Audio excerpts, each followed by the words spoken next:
आदरणीय प्रधानमंत्री जी, आपको सुस्वागतम. On 23rd of this month, August, we made history by landing on the moon. Chandrayaan-3 landed softly on the moon. We were very fortunate to have our Honorable Prime Minister, though away, he joined us live to greet us, to congratulate us, to be with us. And thank you so much for your presence during such a historic day.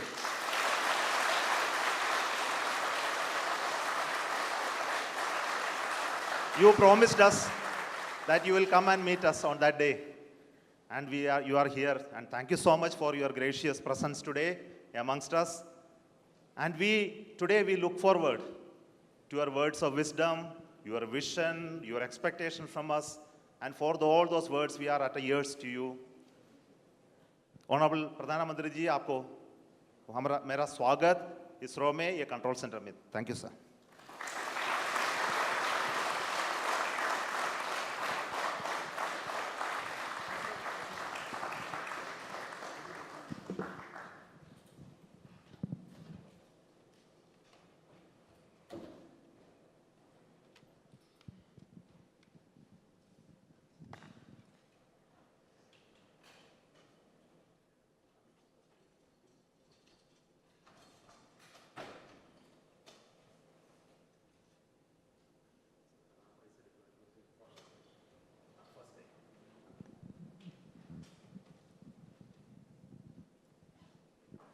So we are seeing the ramp being deployed now. This is animation. We'll see the real.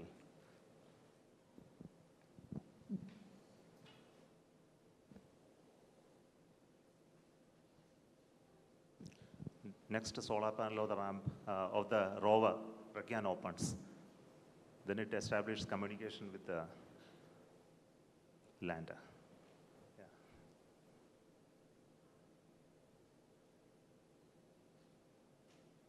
Then it slowly comes out. Now the rover has already moved 12 meters. So we'll see the onboard camera visuals. So this is a camera mounted on the side just before the ramp deployment. So what you're seeing is the deployment of the ramp with the rover mounted on that. The solar panel of the rover is deployed already and it is getting released and moving towards moon, sir.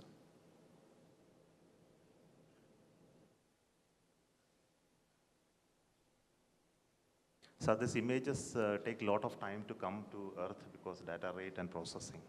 So now this is the early morning image of today morning. The rover is almost out of the field of view.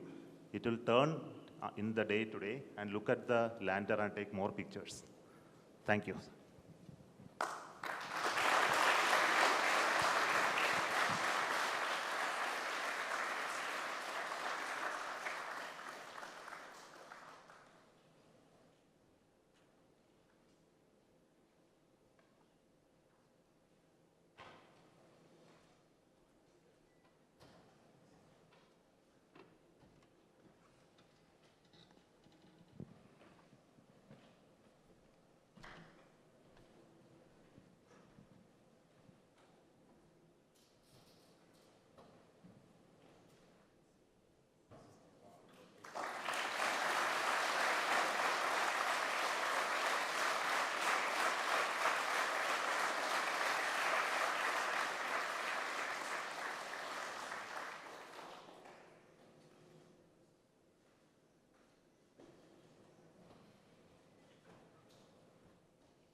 नमस्कार friends.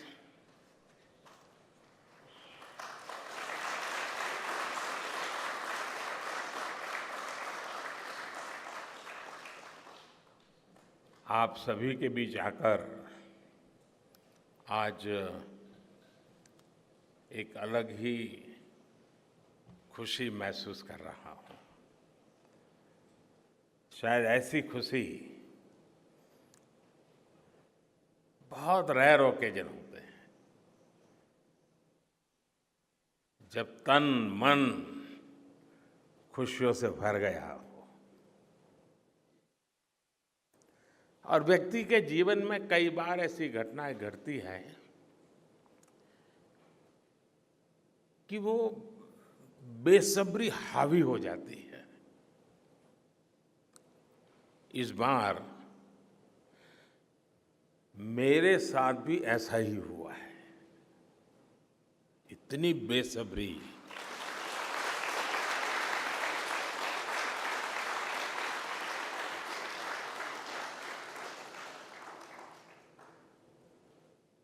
मैं south Africa में था, फिर Greece का कार्यक्रम था तो वहां चला गया, लेकिन मेरा मन पूरी तरह आपके साथ ही लगा हुआ था।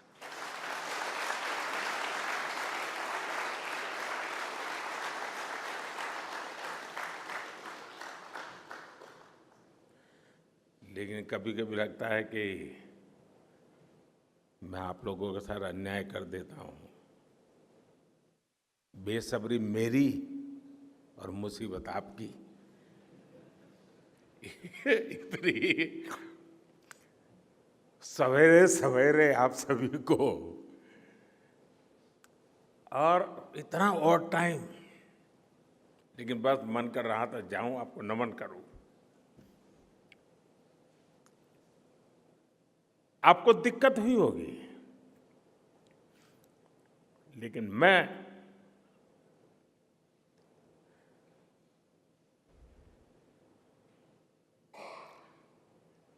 भारत में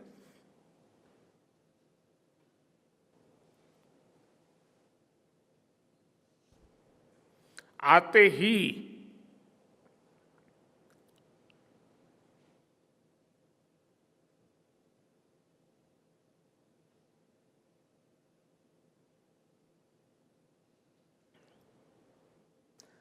जल्द से जल्द आपके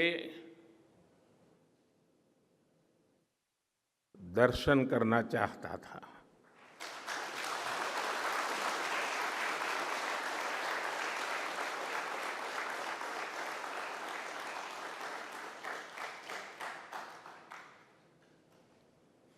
आप सबको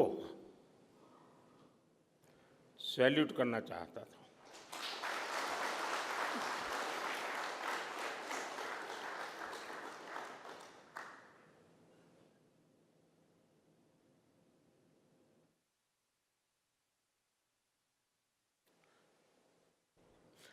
salute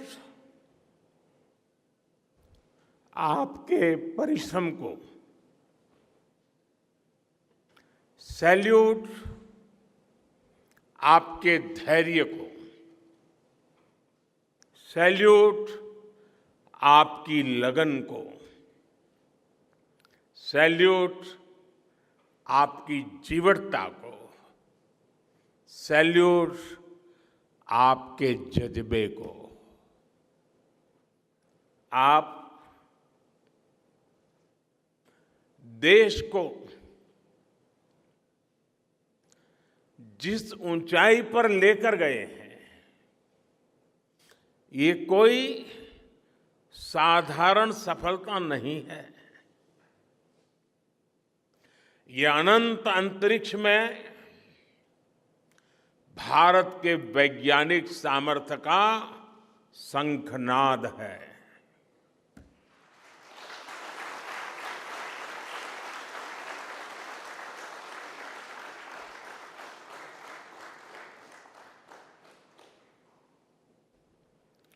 India India is on the moon.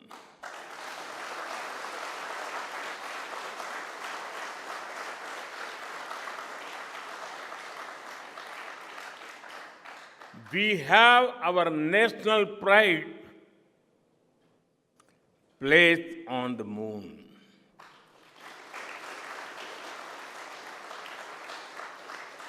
हम वहां पहुंचे जहां कोई नहीं पहुंचा था। हमने वो किया जो पहले कभी किसी ने नहीं किया था। ये आज का भारत है,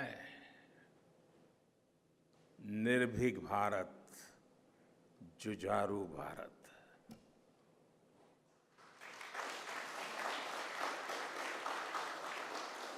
ये वो भारत है जो नया सोचता है, नए तरीके से सोचता है, जो डार्क जोन में जाकर भी दुनिया में रोशनी की किरण फैला देता है।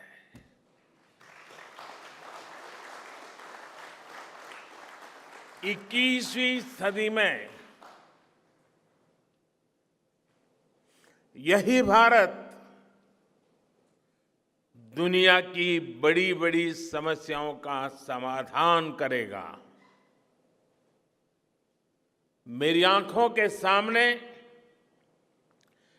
23 अगस्त का वो दिन, वो एक एक सेकंड बार बार घूम रहा है। जब टचडाउन कंफर्म हुआ तो जिस तरह यहां इसरो सेंटर में पूरे देश में लोग उछल पड़े, वो दृश्य कौन भूल सकता है। कुछ स्मृतियां अमर हो जाती है। वो पल अमर हो गया। वो पल इस सदी के सबसे प्रेरणादायी क्षणों में से एक है। हर भारतीय को लग रहा था कि विजय उसकी अपनी है। खुद महसूस करता था। हर भारतीय को लग रहा था कि जैसे वो खुद एक बड़े एग्जाम में पास हो गया है। आज भी बधाइयां दी जा रही है, संदेश दिए जा रहे हैं, और ये सब मुमकिन बनाया है आप सबने, आपने।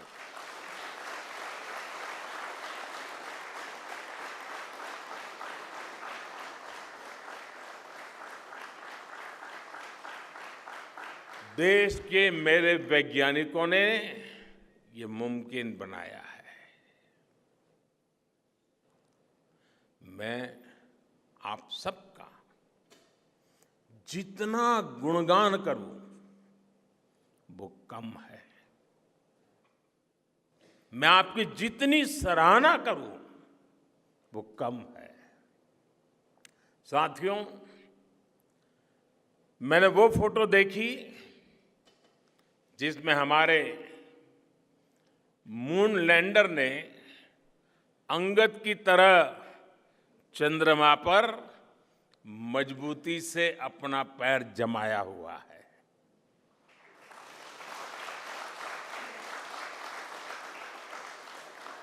एक तरफ विक्रम का विश्वास है तो दूसरी तरफ प्रज्ञान का पराक्रम है।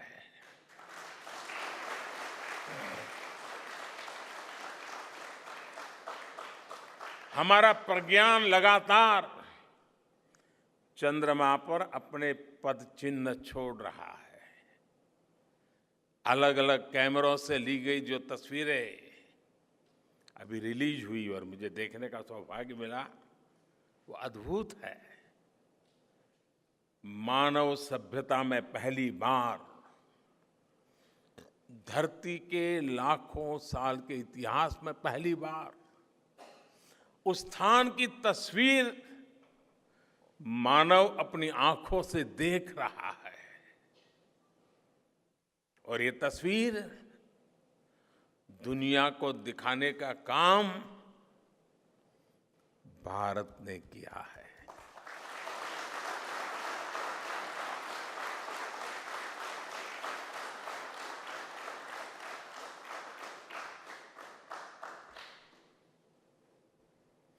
आप सभी वैज्ञानिकों ने किया है।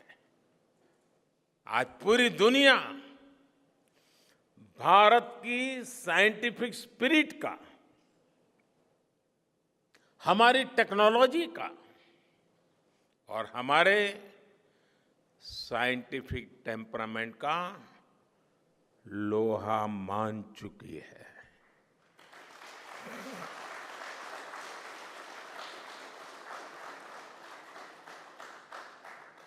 चंद्रयान महाअभियान सिर्फ भारत की नहीं बल्कि पूरी मानवता की सफलता है।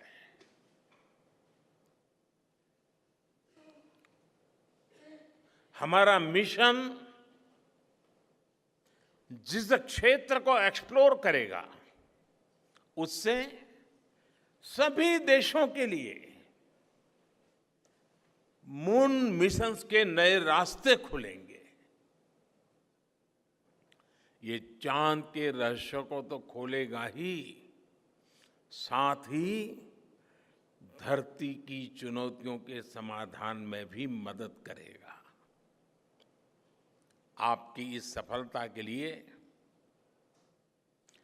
मैं एक बार फिर सभी वैज्ञानिकों को, टेक्नीशियंस, इंजीनियर्स और चंद्रयान महाअभियान से जुड़े सभी सदस्यों को बधाई देता हूं।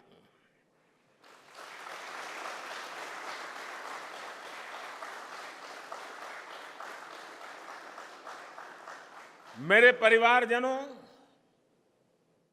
आप जानते हैं कि स्पेस मिशंस के टच डाउन पॉइंट को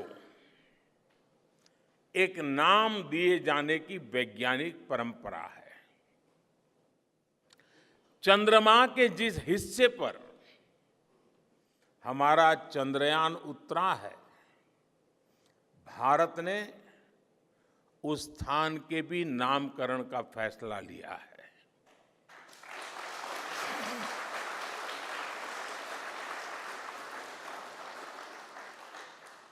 जिस स्थान पर चंद्रयान 3 का मून लैंडर उतरा है, अब उस पॉइंट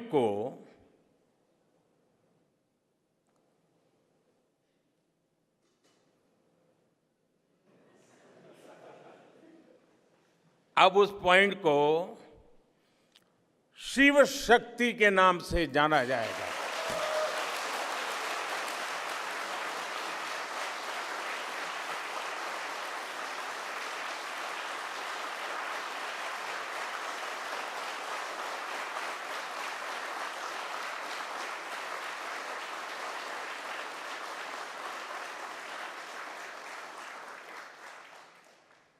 शिव में मानवता के कल्याण का संकल्प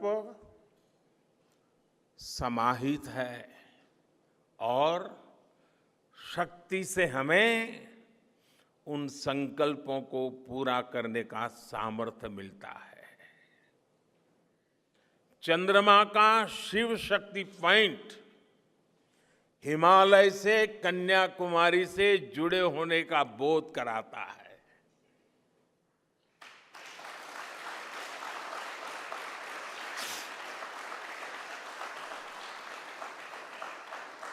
हमारे ऋषियों ने कहा है,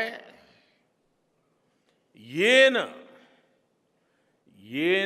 कर्माण्य पशो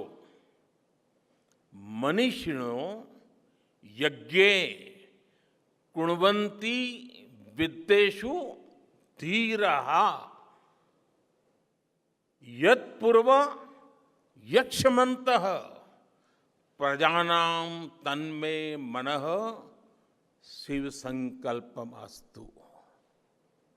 अर्थात जिस मन से हम कर्तव्य कर्म करते हैं, विचार और विज्ञान को गति देते हैं, और जो सबके भीतर मौजूद है, वो मन शुभ और कल्याणकारी संकल्पों से जुड़े।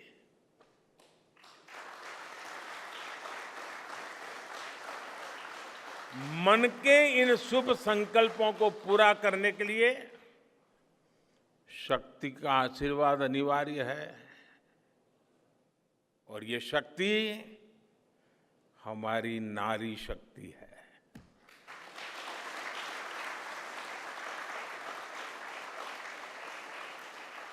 हमारी माताएं बहनें हैं। हमारे यहां कहा गया है, सृष्टि स्थिति विनाशानां शक्ति भूते सनातनी।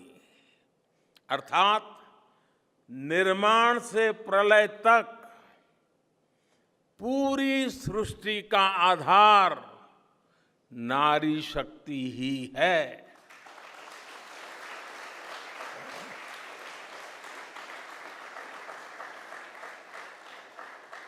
आप सबने देखा है, चंद्रयान 3 में देश ने, हमारी महिला वैज्ञानिकों ने, देश की नारी शक्ति ने कितनी बड़ी भूमिका निभाई है। चंद्रमा का शिव शक्ति पॉइंट सदियों तक भारत के इस वैज्ञानिक और दार्शनिक चिंतन का साक्षी बनेगा।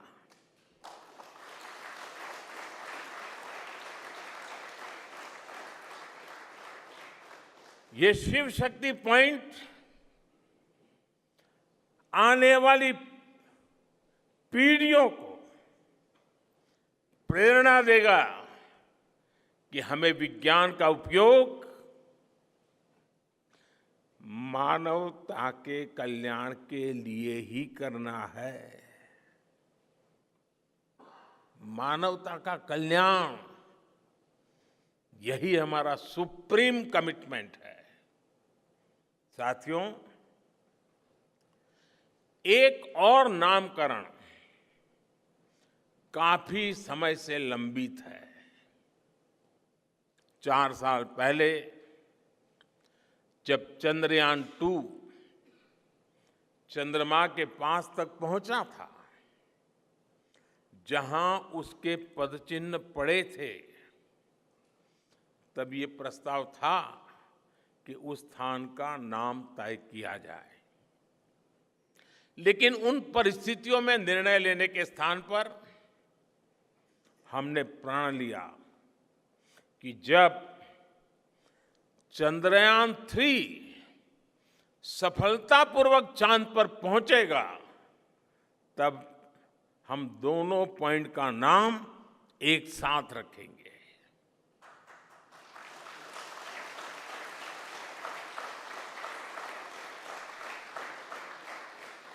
और आज मुझे लगता है कि जब हर घर तिरंगा है, जब हर मन तिरंगा है और चांद पर भी तिरंगा है, तो तिरंगा के सिवाय चंद्रयान 2 से जुड़े उस स्थान को और क्या नाम दिया जा सकता है।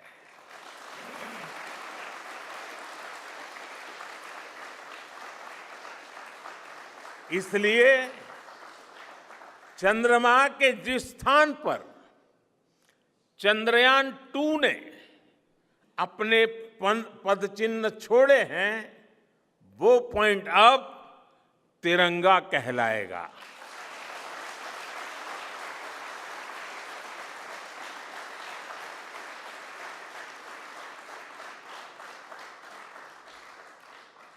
ये तिरंगा पॉइंट भारत के हर प्रयास की प्रेरणा बनेगा। ये तिरंगा पॉइंट हमें सीख देगा कि कोई भी विफलता आखिरी नहीं होती। अगर दृढ़ इच्छा शक्ति हो तो सफलता मिलकर के ही रहती है। यानी मैं फिर दोहरा रहा हूं, चंद्रयान 2 के पद चिन्ह जहां है, वो स्थान आज से तिरंगा पॉइंट कहलाएगा। और जहां पर चंद्रयान 3 का मून लैंडर पहुंचा है, वो स्थान आज से शिव शक्ति पॉइंट कहलाएगा।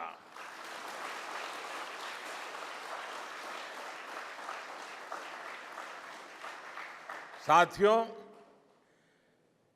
आज भारत दुनिया का चौथा ऐसा देश बन चुका है जिसने चंद्रमा की सतह को छुआ है। ये सफलता तब और अधिक बड़ी हो जाती है जब हम ये देखते हैं कि भारत ने अपनी यात्रा कहां से शुरू की थी। एक समय था जब भारत के पास जरूरी तकनीक नहीं थी, सहयोग भी नहीं था। हमारी गिनती थर्ड वर्ल्ड यानी थर्ड रॉ में खड़े देशों में होती थी। थर्ड वर्ल्ड थर्ड रॉ में खड़े हुए लोगों में होती थी। वहां से निकलकर आज भारत दुनिया की 5वीं सबसे बड़ी अर्थव्यवस्था बना है।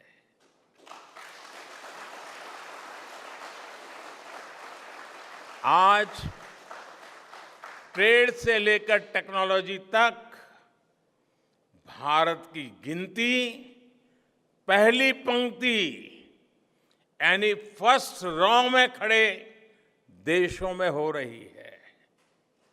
यानी थर्ड रॉ से फर्स्ट रॉ तक इस यात्रा में इसरो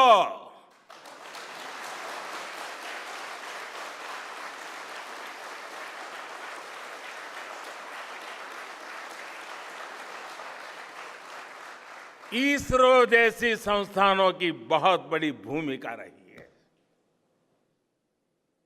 आपने आज मेक इन इंडिया को चांद तक पहुंचा दिया है।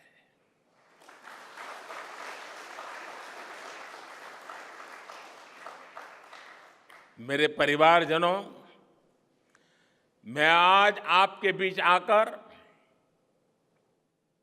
विशेष तौर पर देशवासियों को आपकी मेहनत के बारे में बताना चाहता हूं। जो मैं बातें बता रहा हूं वो आपके लिए नई नहीं है, लेकिन आपने जो किया है, जो साधना की है, वो देशवासियों को भी पता होना चाहिए।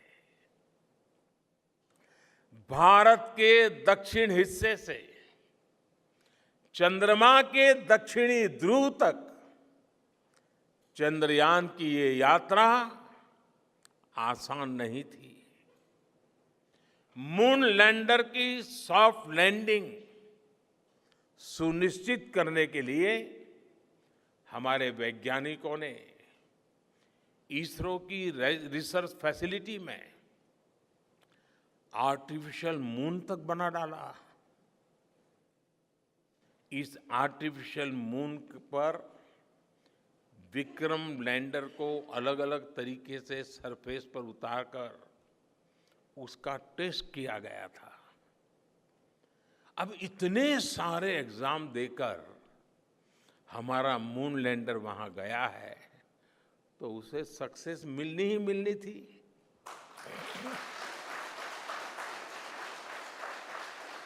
साथियों, आज जब मैं देखता हूं कि भारत की युवा पीढ़ी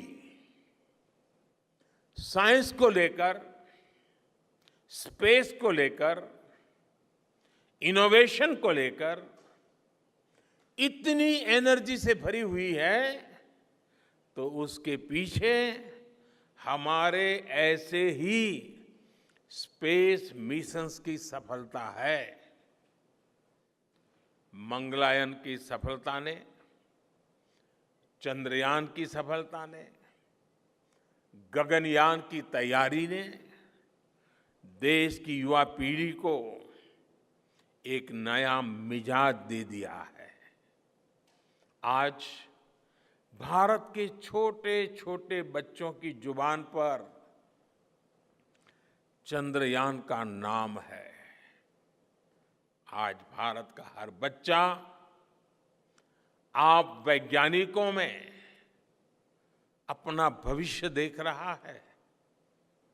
इसलिए आपकी उपलब्धि सिर्फ ये नहीं है कि आपने चांद पर तिरंगा लहराया, लेकिन आपने एक और बड़ी उपलब्धि हासिल की है, और वो उपलब्धि है भारत की पूरी पीढ़ी को जागृत करने की, उसे नई ऊर्जा देने की।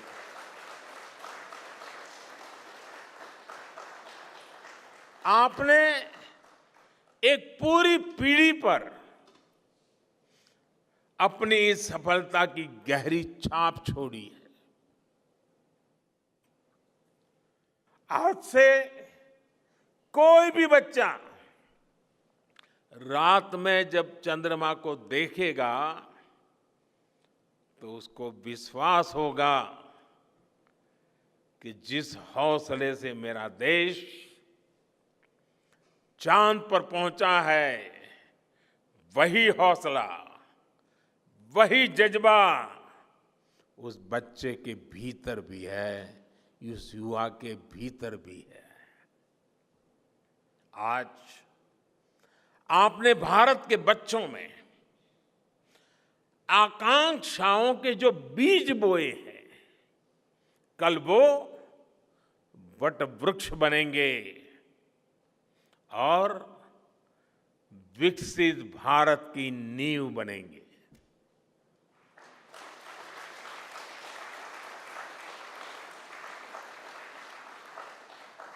हमारी युवा पीढ़ी को निरंतर प्रेरणा मिलती रहे, इसके लिए एक और निर्णय लिया गया है। 23 अगस्त को जब भारत ने चंद्रमा पर तिरंगा फहराया, उस दिन को अब हिंदुस्तान नेशनल स्पेस डे के रूप में मनाया जाएगा।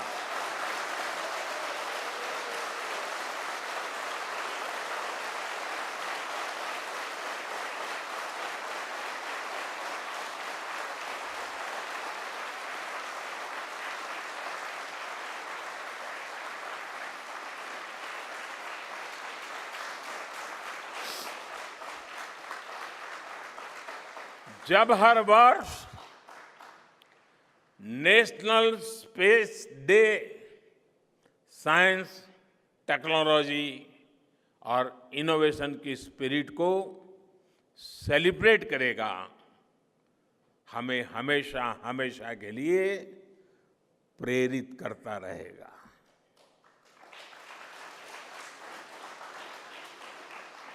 मेरे परिवारजनों, आप भी जानते हैं कि स्पेस सेक्टर का जो सामर्थ्य है, वो सैटेलाइट लॉन्च करने या अंतरिक्ष की खोज से कहीं ज्यादा बड़ा है। स्पेस सेक्टर की एक बहुत बड़ी ताकत है जो मैं देखता हूं वो है ईज ऑफ लिविंग और ईज ऑफ गवर्नेंस। आज देश में स्पेस एप्लीकेशंस को गवर्नेंस के हर पहलू से जोड़ने की दिशा में बहुत बड़ा काम हुआ है। आप लोगों ने जब मुझे प्रधानमंत्री के रूप में काम का दायित्व दिया तो प्रधानमंत्री बनने के बाद मैंने भारत सरकार के जॉइंट सेक्रेटरी लेवल के ऑफिसर्स की स्पेस साइंटिस्ट के साथ एक वर्कशॉप करवाई थी और इसका मकसद ये था कि गवर्नेंस में, शासन व्यवस्था में ट्रांसपेरेंसी लाने में स्पेस सेक्टर की ताकत का ज्यादा से ज्यादा इस्तेमाल कैसे करें। तब किरण जी शायद हम लोगों के साथ काम करते थे। इसी का नतीजा था जब देश ने स्वच्छ भारत अभियान शुरू किया, शौचालयों का निर्माण शुरू किया, करोड़ों घरों को बनाने का अभियान चलाया। तो इन सब के मॉनिटरिंग के लिए, उसकी प्रगति के लिए स्पेस साइंस ने बहुत मदद की। आज देश में दूर दराज के इलाके में एजुकेशन, कम्युनिकेशन और हेल्थ सर्विसेज पहुंचाने में स्पेस सेक्टर की बहुत बड़ी भूमिका है।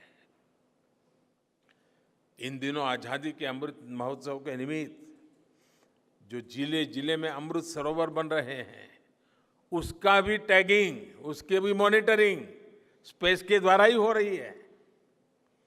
बिना स्पेस टेक्नोलॉजी के हम टेलीमेडिसिन और टेली एजुकेशन की कल्पना तक नहीं कर सकते। स्पेस साइंस ने देश के रिसोर्सेज के ऑप्टिमम यूटिलाइजेशन में भी बहुत मदद की है। हमारे देश के एग्रीकल्चर सेक्टर को ताकत देने में, मौसम का अनुमान लगाने में स्पेस सेक्टर जो मदद करता है वो देश का हर किसान जानता है। आज वो देख लेता है अपने मोबाइल पर अगले सप्ताह मौसम का क्या हाल है। देश के करोड़ों मछुआरों को आज नाविक सिस्टम से जो सटीक जानकारी मिल रही है वो भी आप ही की देन है। आज जब देश में बाढ़ आती है, कोई प्राकृतिक आपदा आती है, भूकंप आता है, तो हालात की गंभीरता का पता लगाने में आप सबसे पहले आगे आते हैं। जब साइक्लोन आता है तो हमारी सैटेलाइट्स उसका सारा रूट बताती हैं, सारी टाइमिंग बताती हैं और लोगों की जान भी बचती है, संपत्ति भी बचती है। और सिर्फ साइक्लोन के कारण जो संपत्ति बचती है ना, उसका अगर जोड़ लगा दें तो आज स्पेस का जो खर्चा है उससे वो ज्यादा हो जाता था।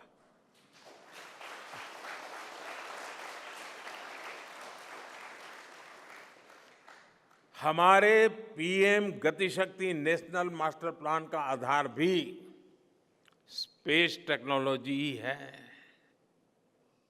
और आज दुनिया भारत के इस गतिशक्ति प्लेटफॉर्म का अध्ययन कर रही है कि प्लानिंग और मैनेजमेंट में ये प्लेटफॉर्म कितना उपयोगी हो सकता है। इससे प्रोजेक्ट्स की प्लानिंग, एजुकेशन और मॉनिटरिंग में काफी मदद मिल रही है। समय के साथ बढ़ता हुआ स्पेस एप्लीकेशन का ये दायरा हमारे युवाओं के लिए अपॉर्चुनिटीज भी बढ़ा रहा है, अवसर बढ़ा रहा है। और इसलिए आज मैं एक सुझाव भी देना चाहता हूं और मैं चाहूंगा कि आपके यहां से जो रिटायर्ड लोग हैं वे इसमें काफी मदद कर सकते हैं। अब ये मत बोलिएगा कि इतनी सुबह सुबह मोदी जी यहां आए और कुछ काम भी दे करके जा रहे हैं। साथियों, मैं चाहूंगा कि इसरो केंद्र सरकार के विभिन्न मंत्रालय और राज्य सरकारें मिलकर गवर्नेंस में स्पेस टेक्नोलॉजी पर एक नेशनल हैकाथॉन का आयोजन करें। इस हैकाथॉन में ज्यादा से ज्यादा युवा, ज्यादा से ज्यादा यूनिवर्सिटी, ज्यादा से ज्यादा नौजवान वो शामिल हो, जुड़े। मुझे विश्वास है ये नेशनल हैकाथॉन हमारी गवर्नेंस को और प्रभावी बनाएगा, देशवासियों को मॉडर्न सॉल्यूशंस देगा। और साथियों, आपके अलावा मैं अपनी युवा पीढ़ी को एक और टास्क अलग से देना चाहता हूं। और होमवर्क के दिए बिना बच्चों को काम करने का मजा नहीं आता है। आप सब जानते हैं कि भारत वो देश है जिसने हजारों वर्ष पूर्व ही धरती के बाहर अनंत अंतरिक्ष में देखना शुरू कर दिया था। हमारे यहां सदियों पहले अनुसंधान परंपरा के आर्यभट्ट, ब्रह्मगुप्त, वराहमिहिर और भास्कराचार्य जैसे ऋषि मनीषी हुए थे। जब धरती के आकार को लेकर भ्रम था, तब आर्यभट्ट ने अपने महान ग्रंथ आर्यभट्टीय में धरती के गोलाकार होने के बारे में विस्तार से लिखा था। उन्होंने एक्सिस पर पृथ्वी की रोटेशन और उसकी परिधि की गणना भी लिख दी थी। इसी तरह सूर्य सिद्धांत जैसे ग्रंथों में भी कहा गया है, सर्वत्रैव महिगोले, सर्वत्रैव महिगोले स्वस्थानम उपरि स्थितम मन्यन्ते खेयतो गोलस तस्य क्व ऊर्ध्वं क्व वाधः।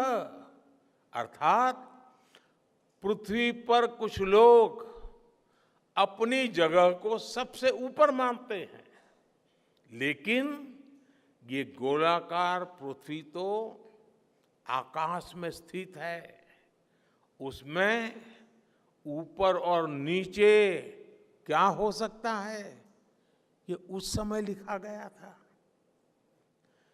ये तो मैंने ये सिर्फ एक श्लोक बताया है। ऐसी अनगिनत रचनाएं हमारे पूर्वजों ने लिखी हुई है। सूर्य, चंद्रमा और पृथ्वी के एक दूसरे के बीच में आने से ग्रहण की जानकारी हमारे कितने ही ग्रंथों में लिखी हुई पाई जाती है। पृथ्वी के अलावा अन्य ग्रहों के आकार की गणनाएं, उनके मूवमेंट से जुड़ी जानकारी भी हमारे प्राचीन ग्रंथों में मिलती है। हमने ग्रहों और उपग्रहों की गति को लेकर इतना सूक्ष्म गणनाएं करने की वो काबिलियत हासिल की थी कि हमारे यहां सैकड़ों वर्ष आगे के पंचांग यानी कैलेंडर्स बनाए जाते थे। इसलिए मैं इससे जुड़ा एक टास्क अपनी नई पीढ़ी को देना चाहता हूं, स्कूल कॉलेज के बच्चों को देना चाहता हूं। मैं चाहता हूं कि भारत के शास्त्रों में जो खगोलीय सूत्र है, उन्हें साइंटिफिकली प्रूव करने के लिए नए सिरे से उनके अध्ययन के लिए नई पीढ़ी आगे आए। ये हमारी विरासत के लिए भी जरूरी है और विज्ञान के लिए भी जरूरी है। आज जो स्कूल के, कॉलेज के, यूनिवर्सिटी के स्टूडेंट्स हैं, रिसर्चर्स हैं, उन पर एक तरह से ये दोहरा दायित्व है। भारत के पास विज्ञान के ज्ञान का जो खजाना है, वो गुलामी के लंबे कालखंड में दब गया है, छिप गया है। आजादी के इस अमृत काल में हमें इस खजाने को भी खंगालना है, उस पर रिसर्च करनी है और दुनिया को भी बताना है।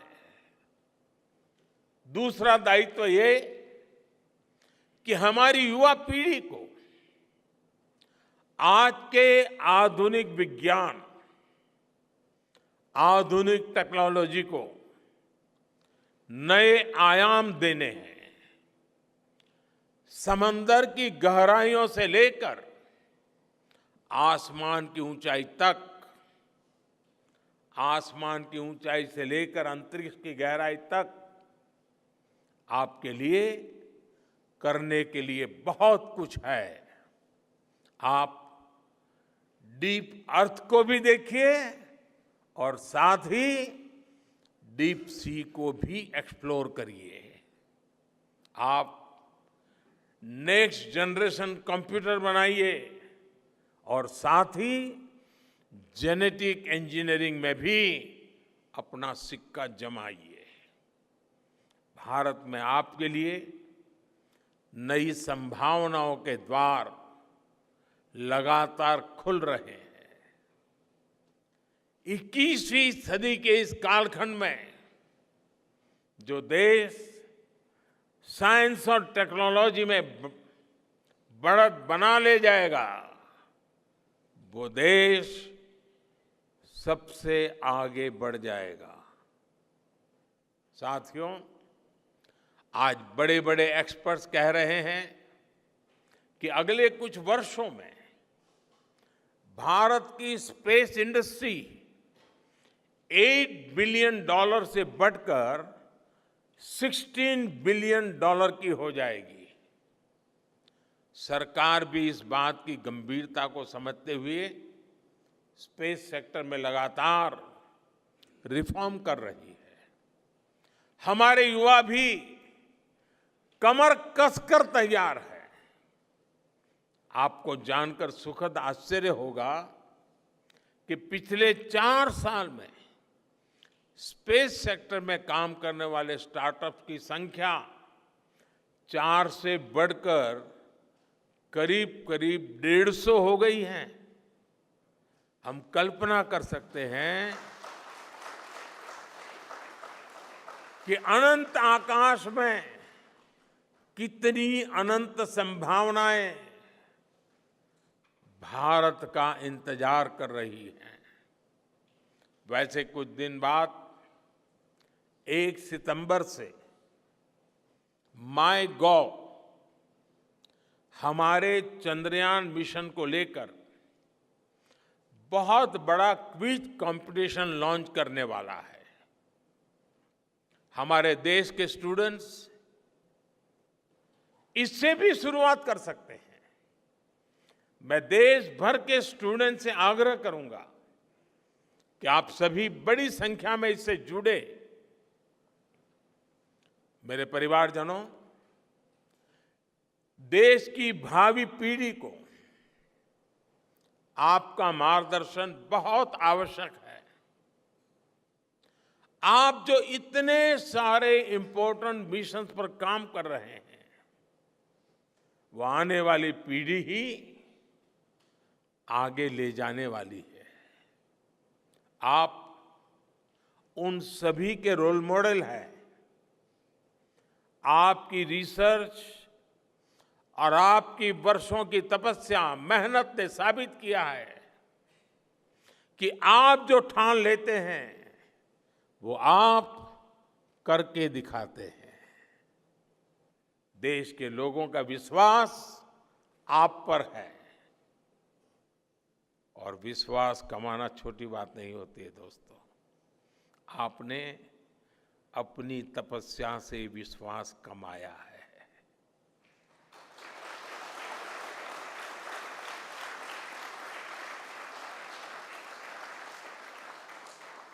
देश के लोगों का आशीर्वाद आप पर है। इसी आशीर्वाद की ताकत से, देश के प्रति इसी समर्पण भाव से भारत साइंस एंड टेक्नोलॉजी में ग्लोबल लीडर बनेगा। और मैं आपके बीच बड़े विश्वास के साथ बताता हूं, इनोवेशन की हमारी यही स्पिरिट ही 2047 में विकसित भारत के सपने को साकार करेगी। इसी विश्वास के साथ मैं फिर एक बार आप सबके दर्शन करके पावन हुआ हूं। देशवासी गौरव से भरे हुए हैं। सपने बहुत तेजी से संकल्प बन रहे हैं और आपका परिश्रम उन संकल्प को सिद्धि के तक ले जाने के लिए बहुत बड़ी प्रेरणा बन रहा है। आपको जितनी बधाई दूं कम है, जितना अभिनंदन करूं कम है। मेरी तरफ से करोड़ों करोड़ों देशवासियों की तरफ से, दुनिया भर की साइंटिफिक कम्युनिटी की तरफ से अनेक अनेक धन्यवाद, बहुत बहुत शुभकामनाएं। भारत माता की, भारत माता की, भारत माता की। धन्यवाद।